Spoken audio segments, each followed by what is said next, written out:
Meu nome é Ana Clara Mendes. Tenho 30 anos e há 3 semanas vi meu marido desmoronar completamente na nossa sala de estar. A mesma sala onde ele passou anos me lembrando que eu nunca seria a prioridade. Eu me lembro de ficar ali, olhando para ele, e perceber algo que já deveria ser óbvio há muito tempo. Passei 5 anos tentando conquistar um lugar numa vida onde eu nunca fui destinada a pertencer. E quando ele mais precisou de mim, quando tudo desabava ao redor dele, eu disse uma frase que mudou tudo entre nós. E não me arrependi na hora, nem me arrependo agora. Quando conheci o Rafael, achei que tinha encontrado alguém sólido. Ele era caloroso, atencioso, o tipo de homem que fazia você se sentir vista numa sala cheia de gente. Nós dois tínhamos 24 anos, ambos tentando nos encontrar, ambos querendo algo verdadeiro. Me apaixonei rápido, mais rápido do que provavelmente deveria, mas parecia certo. Namoramos 1 ano, casamos 6 meses depois, e no começo tudo parecia exatamente como deveria ser. Tinha jantares, planos para os fins de semana, noites tranquilas, em que falávamos do futuro como se estivéssemos construindo algo juntos. O problema não apareceu de uma vez. Foi se infiltrando devagar. A família do Rafael era unida. Era assim que ele chamava unida. O que eu não entendia na época era que unida, no mundo dele, significava sem limites. Os pais dele, o irmão mais velho, o Tiago, e a irmã mais nova, a Beatriz, faziam parte de tudo, não só de feriados ou decisões grandes, mas de tudo. O que fazíamos nos fins de semana, como gastávamos o dinheiro, para onde íamos, até sobre o que discutíamos. E o Rafael nunca se opunha, nem uma vez. A primeira vez que notei algo errado foi uns 3 meses depois do casamento. Tínhamos planejado uma viagem só nós dois, uma casinha simples na praia de Ubatuba. Eu estava ansiosa por aquilo há semanas, contando os dias como se significasse algo maior que só uma viagem. Então, 2 dias antes de irmos, o Rafael chegou em casa com aquela cara, a que sempre vinha antes de algo que eu não ia gostar. Minha mãe ligou, disse ele. Só isso já bastou. Eu já sabia. O que aconteceu? Perguntei. O Tiago está passando por um momento difícil. A namorada terminou com ele. A mãe acha que deveríamos ir todos para a casa de praia da família neste fim de semana para dar apoio. Eu olhei fixo para ele. Nós planejamos isso há 2 meses, falei devagar. Já pagamos tudo. Eu sei, respondeu ele, mas sem soar em conflito. Mas ele precisa mesmo da gente. Sua mãe acha que ele precisa de vocês corrigir. Ele hesitou, depois disse, a família vem em primeiro lugar. Você sabia disso quando casou comigo. Aquela frase não soou como uma opinião, soou como uma regra. Eu não discuti. Liguei para o lugar da reserva, perdi metade do sinal, arrumei uma mala diferente e passei 4 dias sentada numa casa de praia, vendo o irmão dele ficar emburrado, enquanto a mãe o tratava como vítima de uma tragédia, em vez de só mais um término. Isso virou o padrão. Todo feriado pertencia à família dele.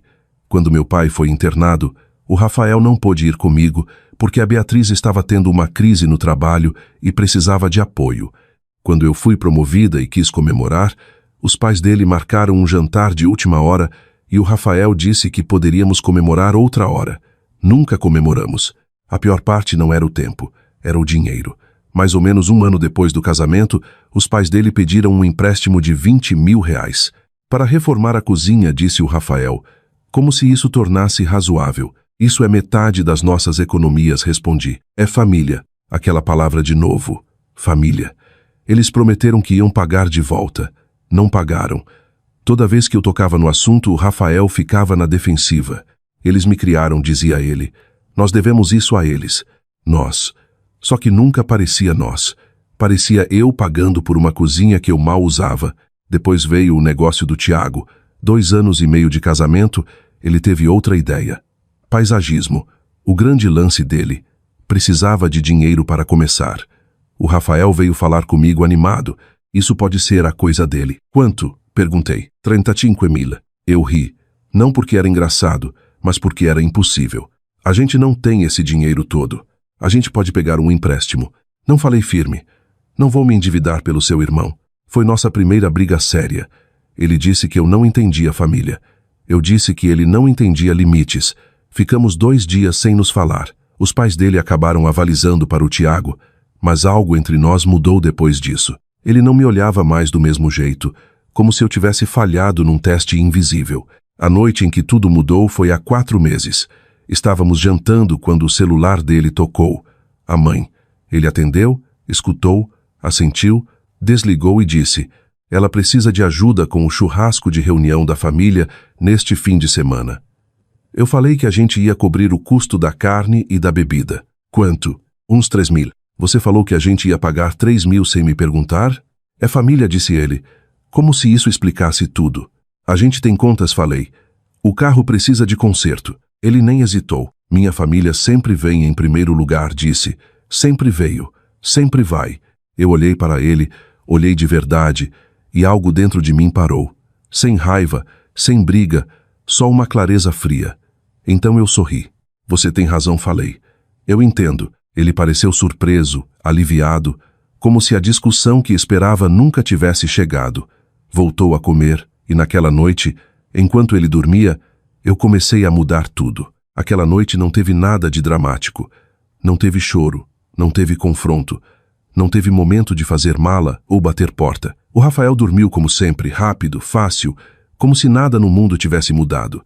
Mas eu fiquei acordada, sentada na beira da cama com o notebook aberto, olhando números que de repente pareciam diferentes do dia anterior. Não foi o dinheiro em si que mudou.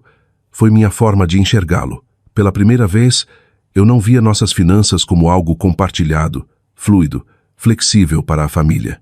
Eu via como algo que precisava ser protegido. Abri uma conta nova naquela noite, banco diferente, senha diferente, sem nenhuma ligação que o Rafael pudesse ver ou acessar. Não apressei nada. Não mexi em tudo de uma vez. Isso levantaria suspeitas, e eu ainda não estava pronta para perguntas. Comecei devagar, quieta, precisa. Meu próximo salário foi direto para a conta nova. Falei para o Rafael que a empresa tinha atualizado o sistema de folha de pagamento, algo sobre reestruturação interna. Ele mal levantou os olhos do celular quando eu disse: isso deveria ter doído mais do que doeu. Mas naquele ponto só confirmou o que eu já sabia. Ele confiava em mim para gerenciar tudo, porque não achava que precisava prestar atenção. Depois comecei a documentar, não por vingança, mas por clareza. Todo pedido de dinheiro, toda emergência, toda vez que me diziam que a família vinha em primeiro lugar.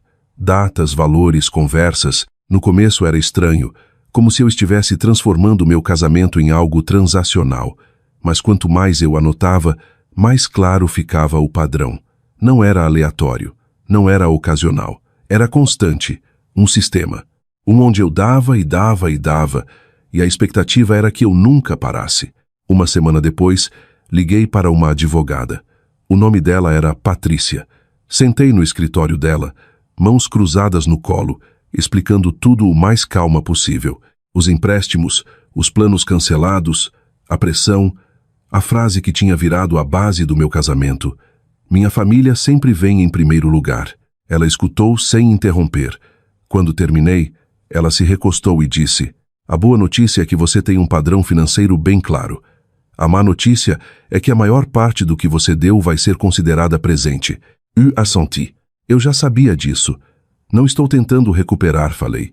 Só quero parar de perder mais.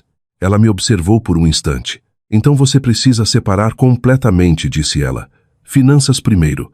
O resto vem depois. Aquela palavra de novo. Separar. Não soou como ameaça. Soou como plano. Nas semanas seguintes, eu virei alguém que o Rafael não reconhecia, mesmo parecendo exatamente a mesma. Sorria nos momentos certos. Comparecia aos eventos da família. Paguei a conta do churrasco da reunião sem dizer uma palavra. Mas por dentro eu contava, registrava, preparava. E o Rafael? Ele não notava. Ou talvez não quisesse notar, porque notar significaria admitir que algo estava errado, e enquanto eu continuasse fazendo o meu papel, nada o forçava a fazer isso. 2 meses depois daquele eu entendo, tudo começou a rachar. O negócio do Tiago faliu completamente. Não foi surpresa para quem estava prestando atenção, mas foi devastador para quem não estava. Ele deu calote no empréstimo, e como os pais dele tinham avalizado, a dívida não sumiu. Passou para eles, 40 mil reais. O banco não ligava para a família. O banco ligava para pagamento. O Rafael chegou em casa naquela noite parecendo que tinham tirado o chão debaixo dos pés dele. Eles podem perder a casa, disse ele. A gente precisa ajudar. Talvez a gente possa refinanciar o carro, liberar um pouco de dinheiro. Não. A palavra saiu antes que eu tivesse tempo de suavizar. El pisco. Ok. A gente não pode absorver isso, falei calma. Mal estamos dando conta das nossas próprias despesas. Mas é minha família. É sempre sua família, interrompi. O silêncio que veio foi cortante. Quando chega a nossa vez? Perguntei baixinho. Ele me olhou como se eu tivesse dito algo absurdo. Eles precisam da gente, disse ele. E eu precisei de você, respondi. Isso o parou. Só por um segundo. Depois o rosto dele endureceu. Você está sendo fria. Eu quase sorri. Não falei. Estou sendo honesta. Peguei o celular. Quer que eu leia a lista? Perguntei. Toda vez que sua família precisou de algo, toda vez que demos, toda vez que eu disse sim, o rosto dele mudou. Você tem guardado tudo isso? Eu precisei, falei, porque ninguém mais fazia. Ele não discutiu depois disso. Pegou as chaves e saiu. Ficou 3 dias na casa dos pais. Quando voltou, não pediu desculpas. Não reconheceu nada do que eu tinha dito. Só olhou para mim e falou, eu sempre vou ajudar minha família. É quem eu sou. E pela primeira vez eu acreditei nele. Não como promessa, mas como limite. Paramos de brigar depois disso. Não porque as coisas tinham melhorado, mas porque não havia mais o que discutir. Andávamos pela casa como estranhos que se conheciam bem demais. Educados, quietos, cuidadosos para não tocar em nada que pudesse começar algo que nenhum de nós queria terminar.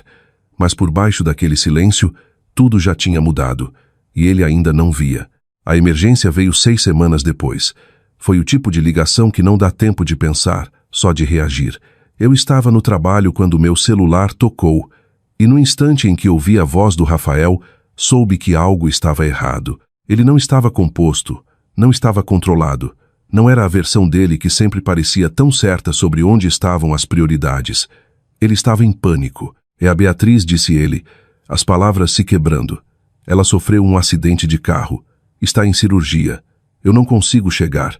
Meu carro não pega. Por favor, Ana Clara.